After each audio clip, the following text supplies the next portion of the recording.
Good evening to everyone and welcome to my channel, and it's me again, ang inyong chismosong ka-Aldab vlogger. Gusto ko muna ulit magpasalamat sa inyong lahat sa mga walang sawa na tumatangkilik, nanonood, sumusuport at sumusubaybay ng mga content ko here on my YouTube channel. So wag ninyong babaktawan o lalaktawan tong ating content ngayong araw. I'm sure na hindi ninyo pagsisisihan na pinanood nyo ito mula umpisa hanggang hulihan, and syempre wag na wag kayong mag-i-skip ng segment, okay?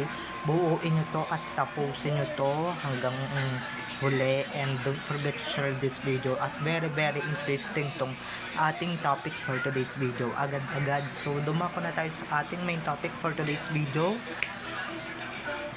Oo nga no, dati eto maraming hindi nanonood talaga ng Itbulaga before.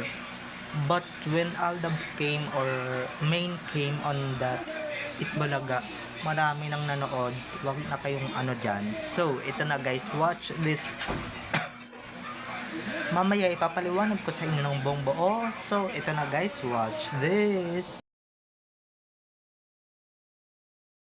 At kung nakita nyo na ngayong recap, so once again si TT o sa mga admins, so dumako na tayo sa ating main topic for today's video.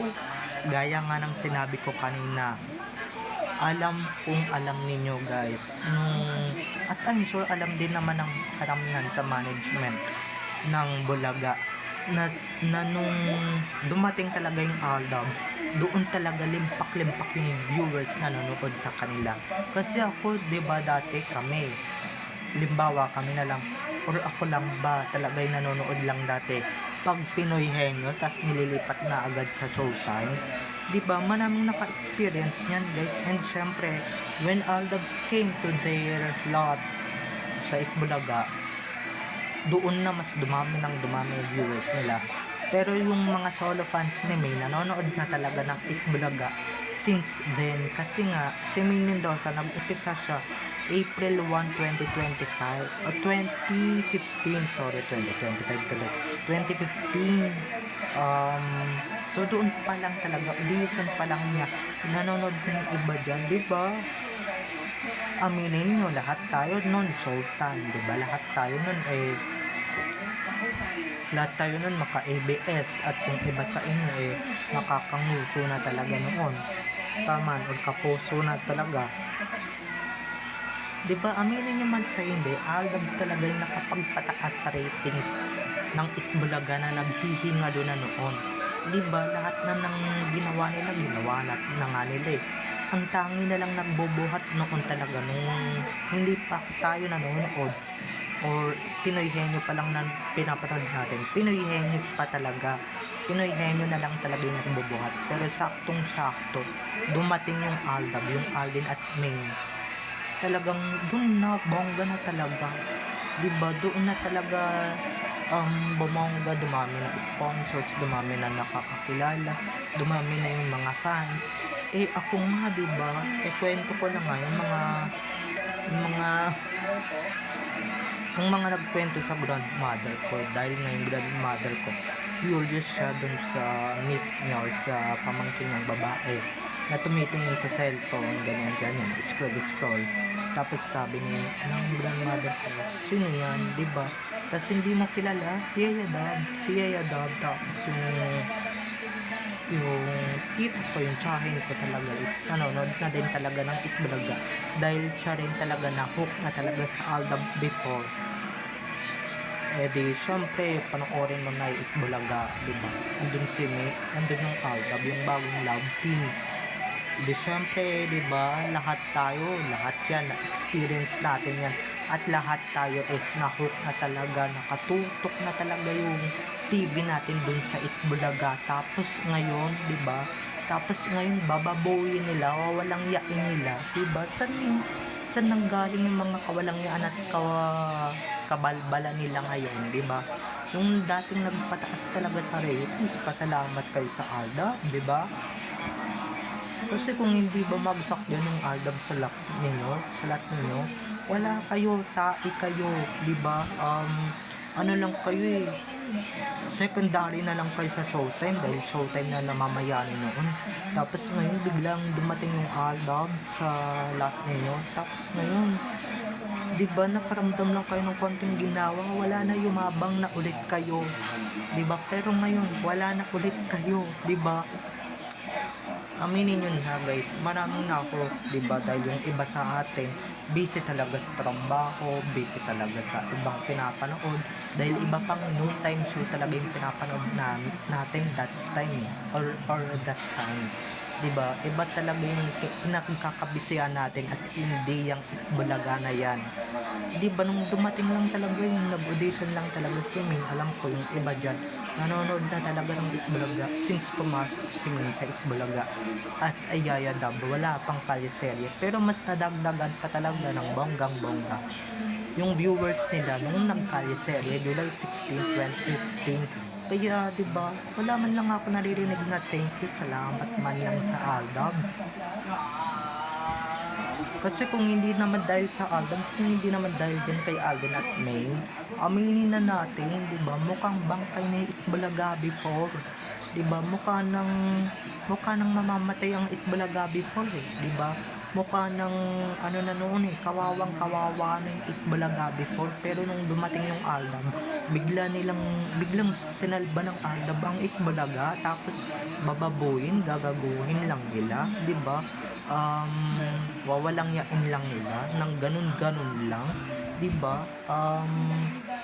Dapat hindi tayo lumipat eh, pero di ba, make it history yan, make it happen din yan dyan sa buong history, at yan talaga yung nakatalo noon sa Showtime. Diba, aminin na natin, lahat talaga ng nanonood dati ng Showtime is nanood talaga noon ng Itbulaga or napalipat talaga sa Itbulaga dahil nga na-curious noon sa Aldab ni na Alden at Mina, hindi pa natin masyadong kilala noon dahil iba yung tinututukan nating variety show, iba yung palabas na tinututukan natin at kinakaadikan natin, diba? Hindi yung show na paulit-ulit na lang yung segment, pabalik-balik, diba? Hindi yung pasalamat na lang talaga sila dun bumagsak yung Aldab, diba? Kundi, diba? Tapos ngayon sasayangin nila, diba? It's their loss, diba? Yan. Eto nga dati, from madaming viewers during Aldab era. Pero nung wala pang Aldab ba, marami na rin talagang viewers since Pinoy Henyo. Pero guys, yung karamihan sa kanilang viewers, Pinoy Henyo lang talaga yung pinapanood before 2015. Maski nga mga 2012, pinapanood na namin yan eh. Pero nung dumating talaga yung Aldab, iba yung impact sa mga tao, iba yung dating sa mga tao, iba talaga mga ka-EDM. Ako na mismo yung nagsasabi sa inyo, iba talaga. Diba, iba talaga yung impact, iba yung dating ng Aldab. Parang yung iba, inamin na mismo ni Meme Vice na pagka nanood ko ng Showtime, di ba, parang kasalanan na yung nanood ko ng Showtime. Dapat lahat nakatutok sa Aldab. Ganyan yung view, yung impact ng Aldab. Kaya wag ninyong paparatangan o wag ninyong sasabihin na laos na yung Aldab. Dahil yung Aldab lang naman ang nakapagtala ng milyon-milyong tweets, milyon-milyon na views online, ay syempre milyon-milyon na advertisers, diba? Punong-puno dati yan, pre-Aldab era pa lang, diba? Pero mali talaga yung ginawa ng mga hinayupak na management ni na Alden at ni na pinaghiwalay sila, lalong-lalo na yung Itbulaga na yan na walang utang na loob, diba? Na kundi dahil sa Aldab, hindi naman panonoorin yan, diba? Not because of Aldab. We won't watch it, yeah, we won't watch it anymore, diba? We are watching Showtime that time eh, diba? Tapos bigla lang ginulot talaga, biglang na-curious, diba, kung sino ba talaga yung Aldab, sino ba talaga yung tinitignan sa cellphones, sa tablet, sino ba talaga yung naka-adikan, diba, na sa online. Di syempre marami nang lumipas, diba? Tapos ngayon, yung mga nangyari, ano na naganap, ano na nangyari, di ba?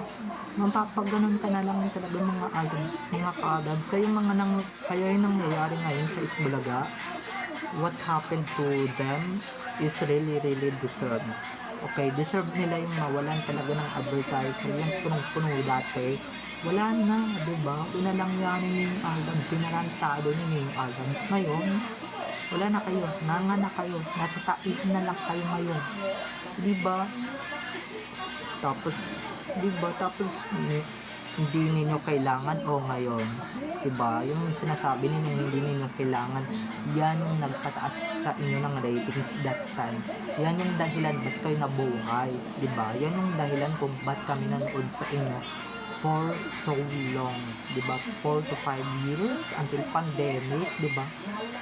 Until 2023 nanood tayo niyan, diba? Until last day nila sa GMA, pinanood natin yung mga yan, diba? Since nagka-searchwela, nagkaroon pa rin talaga ng ALDA, diba? Tapos wala na, diba? Ang bilis talaga ng karma, diba? Ang bilis talaga, mga ka-ADN. Kaya yan, huwag kayong magpapagulo dyan. Tapos may mga niluluto pang love team, MM dyan sa Itbulaga na yan. Hindi na nila mapapantayan yung ALDA na lahat na hook, lahat mismo nakabantay sa TV nila para lang mag-Itbulaga, or nakabantay na talaga dahil ayaw nilang palagpasin yung Itbulaga. Wala nang ganon, diba? Wala nang Kaliseri era, Aldam era, or Mains era, first day on Itbulaga na lahat mismo napapalipat, diba?